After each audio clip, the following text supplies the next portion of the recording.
My college professor said I was too dumb and would never be a writer. 11 years later, I saw him at TA Literary Festival. He frowned and said, "These events are for actual authors, not stupid amateurs." Then the festival organizer enthusiastically called me, and he panicked. "Events like these are for actual authors, not stupid amateurs," Professor Davis sneered, his words cutting through the ambient chatter of the Philadelphia Literary Festival. "Shouldn't you be working on improving your grammar somewhere instead of pretending to belong here?" I stood frozen, clutching my festival pass as the familiar humiliation washed over me.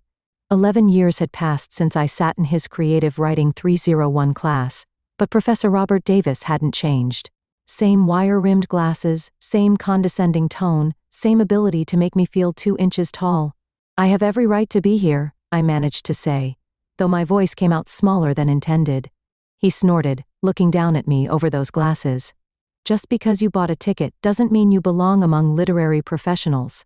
Some people simply lack the intellectual capacity for serious writing, as I believe I made clear to you in college." Several nearby attendees turned to watch our exchange, their curious expressions adding to my discomfort. I felt heat creep up my neck as I realized this confrontation was becoming a spectacle. My name is Mary Winters, and at 31, I've spent the last decade trying to prove Professor Davis wrong. After he publicly eviscerated my writing in his class and told me I was too dumb to ever be a published author, I nearly abandoned my dream completely. But instead, I channeled that humiliation into determination, writing at dawn before my day job and late into the night until my novel, The Midnight Shores, was complete. The irony that we were both attending the same literary festival wasn't lost on me. But while I knew why I was here, I didn't expect him to remember me, let alone continue his crusade to destroy my confidence all these years later. "You should stick to reading books, not dreaming of writing them," he added with a dismissive wave. "Some people simply don't have what it takes." As he turned away, I caught sight of something that made my stomach drop. The festival organizer, Josephine Barrett, was walking directly toward us with purpose in her stride. My heart raced. This confrontation was about to get much worse than I realized. Growing up in a small Pennsylvania town, books had always been my escape. My mother, a librarian, filled our home with stories, and I started writing my own by age 8. My childhood journals were filled with elaborate tales of adventure and mystery. Despite my early passion, writing never came easily to me. I struggled with dyslexia, making the technical aspects of writing a constant battle. When I earned a scholarship to attend the prestigious Eastwood University in Philadelphia, I believed it was my chance to develop my craft under the guidance of renowned professors.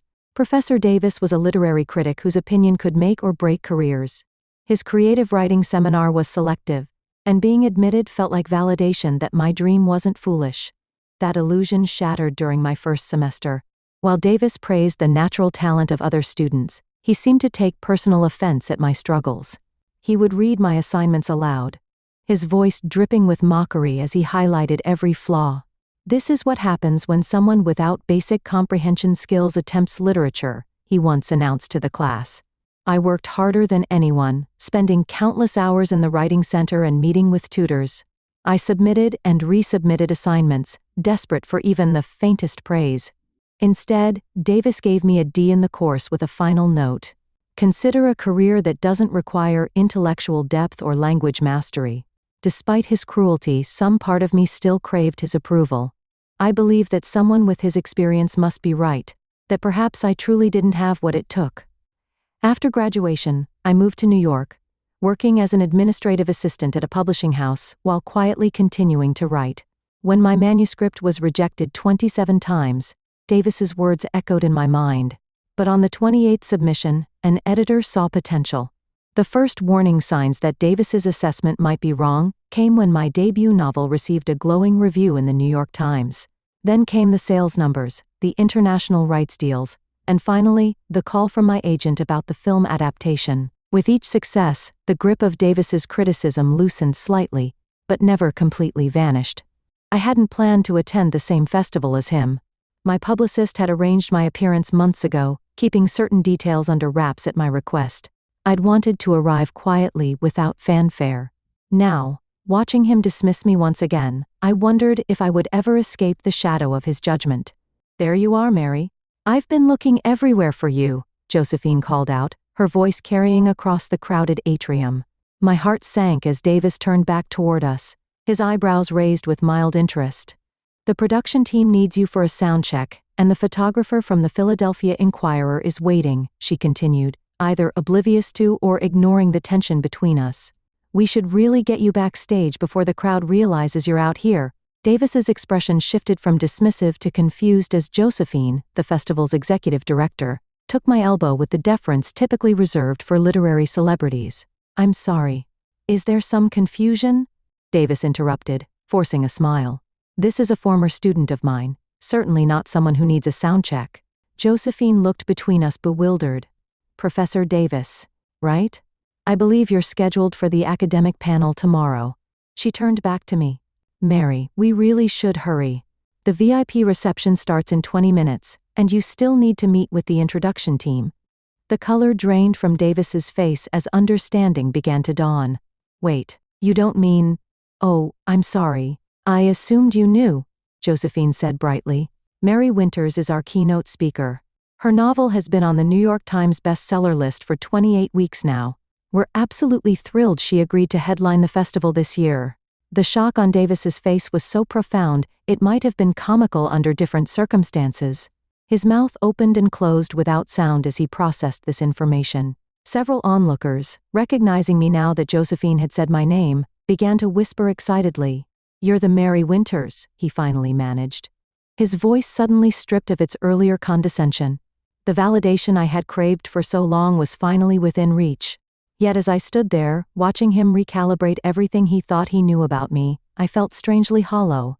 His opinion, which had dominated my thoughts for years, suddenly seemed insignificant against the weight of what I had accomplished despite him. "Yes, Professor Davis. The very same student you said was too stupid to write a shopping list, let alone a novel," I replied, my voice steady but quiet. "If you'll excuse me, it seems I have a keynote address to prepare." As Josephine led me away, I caught a glimpse of Davis's stunned expression, now tinged with the dawning realization that he had made a catastrophic misjudgment. For years I had imagined this moment would bring triumphant satisfaction. Instead, I felt a strange mixture of vindication and lingering doubt. Despite all the external validation, the sales, the reviews, the film deal, a small part of me still heard his voice in my moments of writer's block. Still questioned whether I truly deserved my success. Walking toward the VIP area, I realized that confronting Davis was only the beginning. The real challenge would be confronting the lasting impact of his words on my own self-perception. The VIP lounge buzzed with literary elites, authors whose work had shaped my childhood, editors from prestigious publishing houses, and critics whose reviews could make or break careers. As Josephine introduced me around, I forced myself to appear calm despite the turmoil inside me. The encounter with Davis had shaken me more than I wanted to admit. "Mary, I wanted to apologize for that awkward moment earlier," Josephine said, as she handed me a glass of champagne. "I had no idea about your history with Professor Davis." "It's fine," I assured her, though it wasn't. "Ancient history. Well, not to worry. He's relatively unimportant in the grand scheme of the festival. Just participating in a panel on academic approaches to contemporary literature. You, on the other hand," she gestured to a large poster displaying my book cover and photo. "You're our star." As we spoke, I noticed Davis entering the lounge, now wearing a VIP badge. My stomach tightened. Of course he was still faculty at Eastwood, still carried enough literary credentials to warrant VIP status, even if he was a minor participant. He spotted me immediately and, after a moment's hesitation, began walking in my direction. The self-satisfied smirk that had haunted my college years was gone, replaced by an ingratiating smile that felt equally insincere. "Mary, what an incredible surprise," he exclaimed loud enough for nearby guests to hear. "I always knew you had extraordinary potential." The blatant lie knocked the wind from me. Nearby, a well-known novelist raised an eyebrow, clearly sensing the tension. "That's not how I remember our interactions, Professor," I said quietly. "Oh, you misunderstood my teaching methods," he continued smoothly. "I'm tough on the students I believe in. I push them harder. I recognized your raw talent immediately." Each word felt like a fresh betrayal. He wasn't just denying his cruelty. He was attempting to claim credit for my success. Before I could respond, Josephine was called away to handle a situation at the entrance, leaving me alone with my former tormentor. I'd love to catch up properly, Davis continued, lowering his voice. Perhaps discuss featuring your journey in my upcoming book about nurturing literary talent. I'm including a chapter on my former students who found success. Your story would make an excellent centerpiece. The audacity was breathtaking. For a moment, I considered creating a scene, calling out his lies in front of the assembled literary world. But something stopped me. The realization that public confrontation would only feed the narrative that I was still seeking his approval. I think that would be inappropriate considering your actual assessment of my abilities, I replied. His smile faltered slightly. Water under the bridge. We both know how the teaching relationship works. Sometimes pressure creates diamonds. He leaned closer. Between us, having my name associated with your success would benefit us both. You'd gain literary credibility beyond commercial success, and I'd expand your reputation, I finished for him, at my expense. A flash of his true nature, irritation, calculation, crossed his face before the mask slipped back into place. You should consider my offer carefully, Mary. The literary world is small, and influential voices matter. The implied threat hung in the air between us. He was suggesting that he could damage my literary reputation if I didn't play along with his revisionist history. It was the same intimidation tactic he'd used to silence my complaints in college. As he excused himself to network with other guests, I realized that simply succeeding wasn't enough. Davis wasn't going to acknowledge his wrongdoing. He was going to try to weaponize my success for his own benefit. The validation I'd sought for years was transforming into a new battle, and I had no idea how to fight it. The first hour of the VIP reception passed in a blur as I mechanically chatted with admirers and fellow authors while keeping one eye on Davis. He moved through the crowd with practiced ease, stopping to speak with influential editors and critics. Several times I caught him gesturing subtly in my direction during these conversations. He's telling everyone he mentored you, came a voice at my elbow. I turned to find Catherine Bennett, an author I deeply admired, watching Davis with undisguised contempt. You know him? I asked. Unfortunately. He was my colleague at Princeton before moving to Eastwood. She sipped her wine. He's taking credit for your work, you know? I've already heard him tell the fiction editor at The Atlantic that he guided your early development and saw promise when no one else did. My blood ran cold. That's the opposite of what happened. I figured as much. Robert has a habit of retroactively discovering talent. Catherine's eyes narrowed. He did the same with James Harlow last year, claiming he'd been an early champion of James's work. James was too conflict-averse to contradict him. And people believe him? Academia runs on reputation and connections. Robert knows that associating himself with successful former students enhances his status, whether the association is real or not. As she spoke, I noticed Josephine approaching with a tall, distinguished man in an expensive suit. Mary, there's someone important I'd like you to meet, Josephine said. This is William Foster, the film producer who's adapting your novel. I extended my hand. But before Foster could speak, Davis materialized beside us. William, wonderful to see you again, Davis said, clapping the producer on the shoulder with unexpected familiarity. Foster looked momentarily confused, but returned the greeting. Robert wasn't expecting to see you here.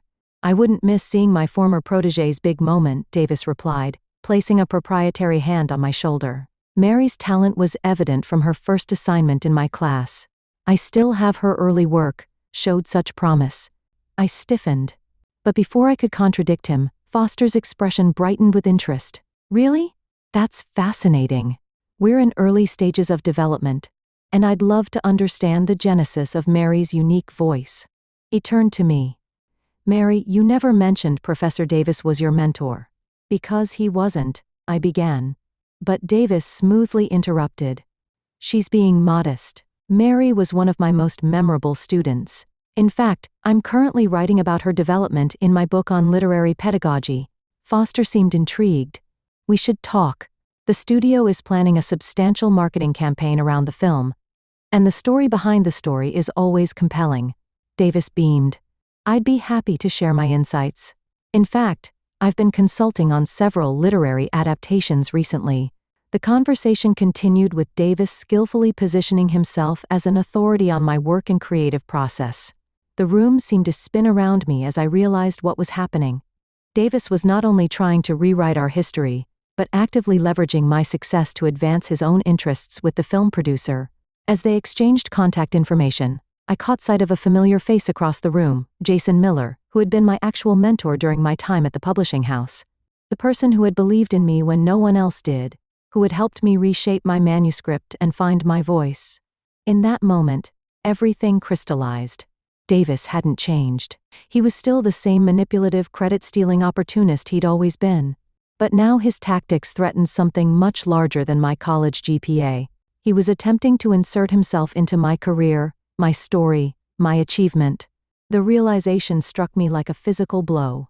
The professor who had nearly destroyed my confidence was now trying to profit from the success I'd achieved despite him, and if I didn't act decisively, his version of events would become the accepted narrative. The revelation about Davis's machinations galvanized me. As the reception continued, I discreetly spoke with Jason, explaining the situation in hushed tones. "This doesn't surprise me," Jason muttered. "Davis tried something similar with another writer I work with. He's made a career out of claiming credit for others' success. I need to stop him before he convinces everyone he's responsible for my career," I said. "But a public confrontation would make me look petty or desperate." Jason thought for a moment. "You have something he doesn't, evidence. Do you still have any of his feedback from college?" A memory flashed through my mind. The portfolio I'd kept of all my college writing, including Davis's scathing critiques. I'd preserved it not out of nostalgia, but as motivation, a reminder of what I was fighting to disprove. Those red-inked pages contained ample evidence of his true assessment of my abilities. "I have everything," I confirmed. "But how do I use it without looking like I'm seeking revenge?" "You're giving the keynote tomorrow. It's the perfect platform," Jason suggested. "Not for revenge, but for honesty about your journey." I began formulating a plan. But as I scanned the room, I realized Davis had vanished along with William Foster. A quick inquiry revealed they had left together. Foster apparently fascinated by Davis's insights into my creative process. The next morning, I arrived early to prepare for my keynote. As I approached the green room, I heard Davis's voice from inside, fundamentally changed her approach after my guidance. The techniques I emphasized in my advanced seminar are evident throughout the novel, particularly in the third act. I paused outside the door, listening as Davis held court with several festival organizers and what sounded like a journalist. "So you recognized her talent early on?" a woman asked. "Absolutely. While rough around the edges, her potential was clear to me. I took a special interest in her development." "That's not how Mary described your relationship when we interviewed her last year," the journalist replied, skepticism evident in her tone. "She mentioned struggling with confidence after harsh criticism from a professor." "A common misunderstanding," Davis countered smoothly. "Rigorous critique is often misconstrued as harshness by developing writers. The proof is in the results. Look at her success now." I'd heard enough. Pushing open the door, I found Davis seated with a reporter from the Philadelphia Inquirer, 2 festival board members, and Josephine. Their conversation halted abruptly at my entrance. "Mary, we were just discussing your remarkable journey," Davis said, not missing a beat. "I was sharing how rewarding it's been to see your growth since your time in my class." The reporter studied my face, clearly noting my reaction. "Is that an accurate characterization of your relationship, Miss Winters?" All eyes turned to me. This was the moment to expose Davis publicly, to call out his lies and manipulation. Yet something held me back. A direct accusation would create drama that would overshadow the festival and my keynote. It would make the story about him rather than my work. "Professor Davis certainly had an impact on my development," I said carefully. "I'll be discussing that in detail during my keynote." Davis smiled smugly, interpreting my response as capitulation. The reporter seemed unsatisfied, but made a note. "If you'll excuse us, I need to speak with Mary about the schedule," Josephine interjected, sensing tension. As the others filed out, Davis lingered. "Wise choice, Mary," he murmured. "I look forward to your speech." After he left, Josephine turned to me with concern. "Is everything all right? You seemed uncomfortable." I hesitated, then made a decision. "Actually, I'd like to make a small change to the introduction for my keynote," I said. "And I'd need to display some additional materials during my talk." Josephine looked curious, but nodded. Of course. What did you have in mind? As I outlined my revised approach, a weight lifted from my shoulders. I wasn't going to confront Davis directly. I was going to tell my story, the complete truth, and let the evidence speak for itself. He expected me to either publicly attack him or silently comply. Instead, I would do something he never taught me. I would find a third option. The main hall of the Philadelphia Convention Center was packed with nearly 1,000 attendees when I stepped onto the stage. Under the bright lights, I could make out Davis sitting prominently in the third row, an expectant smile on his face. Beside him sat William Foster, the film producer, along with several influential literary critics. It is my great pleasure to introduce our keynote speaker, Josephine began. Mary Winters, whose debut novel, The Midnight Shores, has captivated readers worldwide, spending 28 consecutive weeks on the New York Times bestseller list. Her work has been praised for its authentic voice, emotional depth, and technical virtuosity. Please welcome Mary Winters. The applause washed over me as I approached the podium. My heart raced, but not from stage fright. I had rehearsed this speech dozens of times, but never with the modifications I had made just hours before. Thank you for that kind introduction, I began. Today, I'd like to talk about the journey that brought me here, the full, unvarnished truth of it. The slides behind me shifted to display the cover of my novel, followed by a series of glowing reviews. Success like this doesn't happen in isolation. It takes mentors, supporters, and sometimes obstacles that force you to develop resilience. I clicked to the next slide, which displayed a scanned image of a college paper covered in red ink.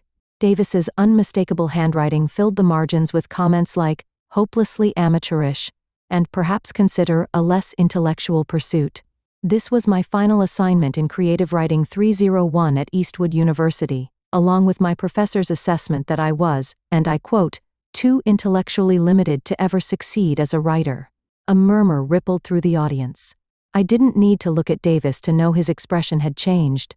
This professor continued to tell me throughout the semester that I lacked basic comprehension skills, that my writing showed no promise, and that I should abandon my literary aspirations entirely. I clicked through several more examples of his feedback, each more devastating than the last. The final slide showed his course evaluation. D student lacks fundamental talent and would be better served pursuing a career that doesn't require intellectual depth or language mastery. Yesterday, that same professor approached me at this festival, offering to include me in his book about students he had mentored to success. He has been telling people here that he recognized my talent early and guided my development. The room had fallen completely silent. From the corner of my eye, I could see William Foster leaning away from Davis, his expression troubled. I'm sharing this not out of bitterness or a desire for revenge, but because the story of how we overcome obstacles matters. For years, I internalized these assessments.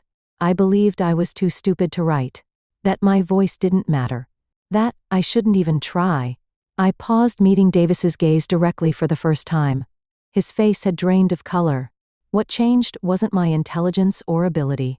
What changed was finding people who believed in me despite the voices telling me I wasn't enough. The screen shifted to photos of the people who had actually supported me. Jason, my editor, my writing group, my mother. These are my true mentors. They didn't tear me down to build themselves up. They didn't attempt to claim credit for my work. They simply believed in me when I couldn't believe in myself. As I continued my speech discussing the novel and my writing process, I could see Davis shrinking in his seat, aware that everyone around him now knew the truth. William Foster had moved to a different row, leaving Davis isolated. The narrative he had tried to construct had collapsed completely. When the keynote concluded, I received a standing ovation. As attendees approached for the book signing that followed, many shared their own stories of overcoming discouragement and rejection. The personal connection was more meaningful than any revenge could have been. From my seat at the signing table, I watched Davis attempt to approach several industry contacts, only to be politely rebuffed. The editor, who had been enthusiastic about his book on literary pedagogy, now avoided eye contact. The film producer, who had seemed so interested in his insights, now walked briskly in the opposite direction when Davis approached. Catherine Bennett, the author who had warned me about Davis's tactics, stopped by my table with a satisfied smile. "Masterfully handled," she said. The English department at Eastwood will be discussing this for years to come. I didn't want to humiliate him, I admitted. I just needed the truth to be known. Sometimes the truth is more devastating than any planned revenge could be. She glanced over at Davis, now standing alone near the exit. His colleagues are already texting about what you revealed. Apparently, you're not the first student he's treated this way, just the first to speak up with evidence. As the signing continued, Jason approached with news that made my heart soar. William Foster wants to meet with you privately, he said. He's interested in having you write the screenplay adaptation yourself. He said, and I quote, "Her authentic voice is what made the novel special. We need that same voice for the film." The validation was overwhelming. Not only had I succeeded as a novelist, but my career was expanding in ways I had never imagined possible. Near the end of the session, Davis finally approached my table. The arrogant professor was gone, replaced by a subdued man who could barely meet my eyes. "I owe you an apology," he said quietly. My behavior was inexcusable, both then and now. I studied him, searching for sincerity, and finding instead calculation. This wasn't genuine remorse. It was damage control. "I'd like to make things right," he continued. "Perhaps we could issue a joint statement clarifying our past relationship. I could acknowledge my excessive criticism, while you could mention any positive aspects of my teaching that might have influenced you." Even now he was trying to salvage something for himself. I smiled, picked up a copy of my novel, and signed the title page. To Professor Davis, who reminded me that critics are just readers with opinions. "Thank you for the motivation." I handed him the book and turned to the next person in line, effectively dismissing him. As he walked away, book in hand, I felt no triumph or satisfaction, only a quiet peace. I had reclaimed my narrative and my power. Later that evening, as I prepared for a dinner with fellow authors, Josephine pulled me aside. "The board just met. They've decided not to include Professor Davis in next year's program," she informed me. Several prominent authors indicated they wouldn't participate if he was invited back. I nodded, understanding the full weight of what had happened. Davis had spent decades building his reputation, positioning himself as a kingmaker in literary circles. In one afternoon, that carefully constructed image had crumbled. But what mattered more was what I had built, a career based on my own voice, my own perseverance, my own truth. As I joined my fellow writers at dinner, I felt lighter than I had in years. The shadow of Davis's judgment no longer followed me. I was exactly where I belonged, not because anyone had given me permission to be there, but because I had earned it despite those who tried to convince me I couldn't. Tomorrow I would begin work on my second novel, carrying forward not the weight of old criticism, but the confidence of having finally completely proven it wrong.